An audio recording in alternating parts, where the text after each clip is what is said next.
अस्सलाम वालेकुम। आज सुबह नमाज के बाद वॉक पे चला गया। वॉक करने के दौरान एक दोस्त मुझे मिला, तो वॉक करते करते उनके साथ काफ़ी चीज़ें डिस्कस होनी शुरू हो गई। वो मेरे व्लॉग्स देखता रहता है, तो उन्होंने कहा कि सर जी, आप मोस्टली जो है स्ट्रेस के ऊपर बात कर रहे होते हैं, वर्क स्ट्रेस के ऊपर बात कर रहे होते हैं, और एचएससी के ट्रेनर हैं, तो सिर्फ इसी एक चीज़ के ऊपर इतना फोकस क्यों कर रहे हैं। तो मैंने कहा देखिए हर चीज़ का जब आउटकम जो है जब हम देखते हैं जिसका आउटकम उसका हाई लेवल का होता है, सिवियरिटी उसमें ज़्यादा होती है, तो उस चीज़ को कोशिश करके फोकस करते हैं। तो वर्क प्लेस स्ट्रेस को भी मैंने काफ़ी जगहों पर देखा है। ऑर्गेनाइजेशंस के अप और डाउन्स का जो मेन काज होता है वो वर्क प्लेस स्ट्रेसेस होते हैं। जैसे मैं एक बॉस हूँ, अगर मैं जिस दिन नहीं जाता, फर्ज करें मैं नहीं जा रहा हूँ और मेरा स्टाफ खुश हो रहा है कि आज सर से जान छूट गई, आज के दिन नहीं है, तो इसका मकसद मैं उनके लिए एक स्ट्रेसर हूँ वर्क प्लेस पे। अगर मैं जाता नहीं जाता और वो परेशान है क्यों नहीं है, अगर उसको आना चाहिए था सर को, तो आप नई चीज़ें हम सीख लेते उनसे। अगर आपके जाने से आपके वर्कर्स और सबॉर्डिनेट्स खुश हो जाए, समझे, तो आप स्ट्रेसर नहीं है उनके लिए। तो मोस्टली वर्क प्लेसेस पे हमने ये चीज़ देखा है कि जो वर्क स्ट्रेसेस होते हैं वो ऑर्गेनाइजेशंस में तबाही का बास बनते हैं, जो साइलेंट होते हैं, जिनको हम डायग्नोज नहीं कर पा रहे होते। ये जस्ट लाइक एक हैज़र्ड है। हैज़र्ड आइडेंटिफिकेशन में हम क्या करते हैं, पहले आइडेंटिफाई करते हैं और उसको उस बाद फिर मैनेज करने की कोशिश करते हैं, क्योंकि इसको एलिमिनेट तो नहीं कर सकते, हमें ज़ीरो नहीं कर सकते इसको, फिर डेफिनेटली हम इसको मैनेज करते हैं। और मैनेजमेंट क्या है, मैनेजमेंट वो चीज़ है जिस तरह से हमने किसी बीमारी है, उस डायबिटिक है, तो आपने डायबिटिक शुगर का लेवल ज़्यादा है, आपने इंसुलिन ले लिया, तो शुगर की लेवल कम हो गई, तो इसका मकसद आप उसको मैनेज कर रहे हैं, आप उसको एलिमिनेट कर नहीं कर रहे, आप अपनी लाइफ में से उसको ख़त्म कर नहीं कर रहे। तो वो मुसलसल फिर दूसरा सवाल उसने ये किया कि सर ये स्ट्रेस है क्या चीज़। तो आसान अल्फाज में उनको कोशिश की मैंने समझाने की। तो मैंने उनको कहा देखें, जो चीज़ आपकी मर्ज़ी के ख़िलाफ़ हो वो आपका स्ट्रेसर है, वो आपके लिए स्ट्रेस पैदा कर दे। आप चाहते हैं कि मैं कामयाब हो जाऊँ, आप कामयाब नहीं हो रहे हैं, तो आपने एक स्ट्रेस ले लिया। आप चाहते हैं कि मेरा प्रमोशन हो जाए, आपका प्रमोशन नहीं हुआ, तो आप स्ट्रेस में चले जाते हैं। जो चीज़ आपकी मंशा के ख़िलाफ़ हो वो आपके लिए स्ट्रेस है, और हम उस स्ट्रेस को मैनेज करते हैं। जब हम स्ट्रेस को मैनेज करते हैं तो उसके लिए एक चीज़ लाज़म है, हम उसको रूट काज़ तो निकालें ना। कभी कभार आपका क्या होता है कि आपको स्ट्रेस फर्ज करें किसी फैमिली की प्रॉब्लम की वजह से है, किसी बच्ची की शादी की वजह से, बेटे की शादी की वजह से, बेटा आपकी मर्ज़ी से शादी नहीं कर रहा, कोई जाके लव मैरिज कर रहा है, वो आपके लिए एक स्ट्रेसर है। तो आप उसको मैनेज किस तरह से करेंगे? जब तक आप रूट काज उसका नहीं निकालेंगे तब तक आपसे स्ट्रेस कभी भी मैनेज नहीं होगा। ये आप ज़िंदगी में याद रख लें। और ये एक ऐसा स्ट्रेस किलर है, साइलेंट किलर है, जो आस्ता आस्ता आपको धीमे की तरह खाता रहेगा।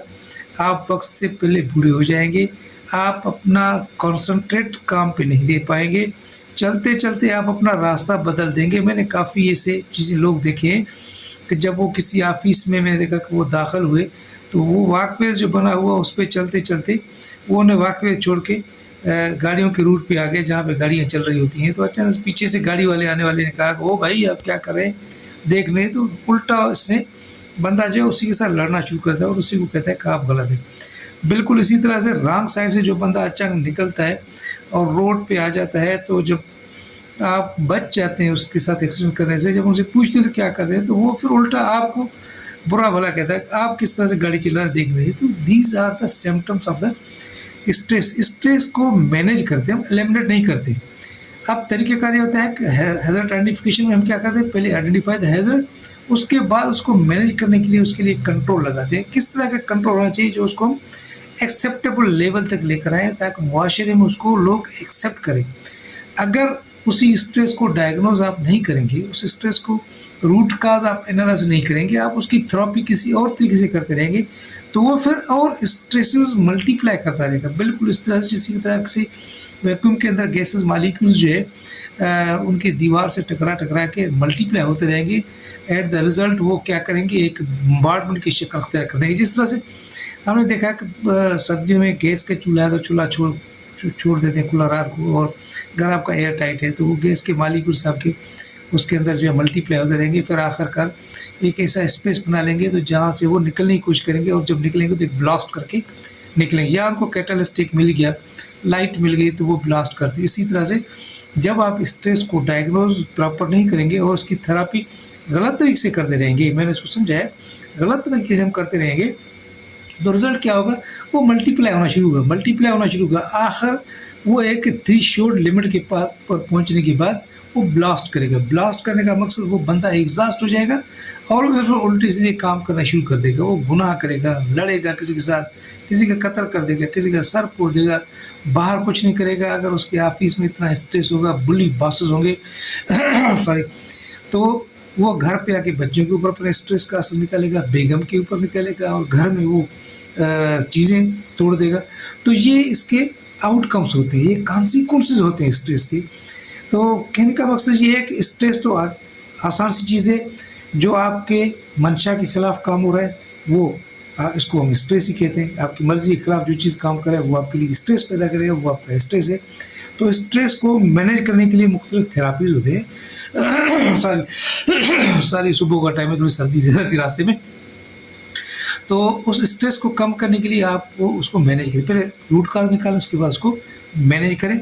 और अपने घर में देखिए, जो जो आपके घर में स्ट्रेस में लोग रहते हैं तो उनको डायग्नोज करके उनकी स्ट्रेस का कोई हल निकालें, उसका रूट काज आइडेंटिफाई करें। रूट काज के बगैर अगर आप उनको डांटना शुरू कर देंगे, आप करेंगे मैं डंडे से जो है इसके स्ट्रेस को ख़त्म कर दूंगा, आप कहेंगे डंडे से मैं इसको सीधा कर दूंगा, तो याद रखें, पनिशमेंट, डांटना, बिहेवियर ख़राब रखना is not the solution to manage the stress, but it is a stress multiplier. तो रास्ते में उसके साथ काफ़ी स्ट्रेस के ऊपर बेस हुआ, तो मैं तो एज ए HSC ट्रेनर तो स्ट्रेस के ऊपर मोस्टली मेरा फोकस इसलिए रहता है कि मैंने ऑर्गेनाइजेशन में देखा कि उसका डाउन और फॉल, उसके जो है फॉल का जो मेन रीज़न था डाउन का, वो उनके एम्प्लॉयज़ में स्ट्रेस का था। तो आप उनके वर्क प्लेस स्ट्रेस को कम करने के लिए उनकी वर्कलोड को देख लें, आप उनके साथ दोस्त बन जाएँ, उनके साथ पोलाइट बन जाएँ। उसके बावजूद उसके उनके अगर घर के मसले मसाइल हैं तो उनके अगर दोस्त बन जाएंगे तो वो घर के मसले आपके साथ शेयर करेंगे, तो उनकी एक थेरेपी करें। तो मैंने आपको पहले दिन कहा कि जब मैं ये नहीं कहता कि मुझे में कोई स्ट्रेस नहीं आता, कभी कभार मैं भी स्ट्रेस में चला जाता हूँ, घर चलाना होता है, पैसे नहीं आ रहे होते, सैलरी पूरी नहीं हो रही होती है, तो बंदा स्ट्रेस में जाए। तो मैंने तो उसका एक आसान सा हल निकाला। जब भी मैं स्ट्रेस में आता हूँ तो मैं क्या करता हूँ, या अल्लाह या रहमान या रहीम का विर्द शुरू कर देता हूँ, और आखिर कुछ टाइम के बाद मैं देखता हूँ मुझे ऐसे महसूस होता है जैसे बिल्कुल एक बड़ा वज़न पे था जिस्म के ऊपर, जो हल्का हो गया। उम्मीद है आप भी अगर स्ट्रेस में होंगे तो ये थेरापी आजमा कर देखें, तो ये इंतहाई बेहतरीन थेरापी है कि या अल्लाह या रहमान या रहीम, you will get rid of your stress within few seconds, few minutes. Thank you very much.